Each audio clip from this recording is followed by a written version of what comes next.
Good Taliban bad Taliban, good terrorism bad terrorism, ये अब चलने वाला नहीं है। तालिबान का समर्थन का मतलब मानवता विरोधी शक्तियों को समर्थन देना। अभी इंडिया ने अफगानिस्तान के साथ संबंध अपने थोड़े बेहतर किए हैं। कल यहाँ पे इनके फॉरेन मिनिस्टर थे, आज वो देवबंद में हैं। हमारी कुछ पार्शियल रिस्टोरेशन ऑफ एम्बेसी हुआ है, तो इसको किस तरह से आप देखते हैं? मैं तो वेलकम करूंगा इसको। मैं तो 2016 में पार्लियामेंट में खड़े होकर कहा था कि तालिबान आएगा, आप बात करिए। जब कई मीडिया के लोग, पॉलिटिकल बीजेपी के लोग गाली दिए मुझे, ये देखो तालिबान की बात कर रहा है। I request the government of India to examine my proposal of opening a diplomatic channel with Taliban. In 2014, US is leaving Afghanistan. We have invested crores of rupees in development of Afghanistan. If we don't engage with them, then we'll be allowing our neighboring country to enter over there, use that territory for anti-national activities. When Gulf countries have opened an embassy, Western countries are talking to them. I once again urge upon the government, please act on your promises.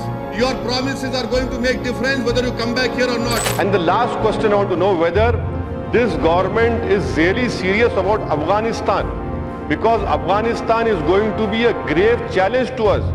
After spending of trillions of dollars, we still see that the government is not in control.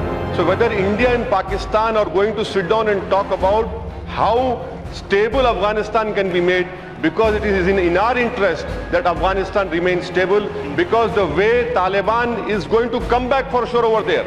These all experts are saying, these are not my words.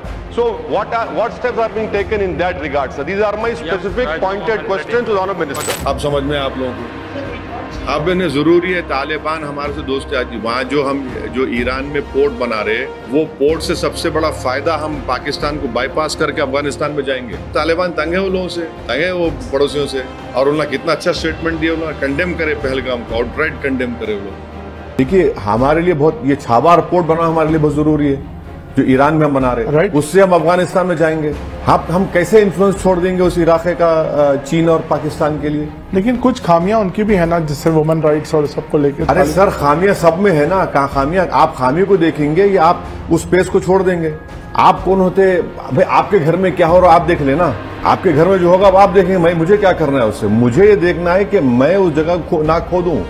चीन, अफगानिस्तान, पाकिस्तान और बांग्लादेश को बुलाकर meeting किया, ये सही है कि हमारे लिए पूरा डिप्लोमेटिक रिलेशनशिप हमारे एस्टैब्लिश होनी चाहिए। देश की सिक्योरिटी और जियो पॉलिटिक्स के लिए हमारा वहां पर रहना बहुत जरूरी है। तो ये वेलकम मूव है। बिल्कुल, मैं तो कहूंगा फुल फ्लेज डिप्लोमेटिक रिलेशन होनी चाहिए। और जब तालिबान आया तो तालिबान ने इंडिया से कहा कि आप जो मेडिकल फील्ड में एड दे रहे हैं उसको जारी रखिए, बंद मत करिए प्लीज। एंड आई थिंक बंद किया भी नहीं, बंद नहीं किया हमने। और अफगानिस्तान में हमारा बहुत बड़ा इन्वेस्टमेंट है।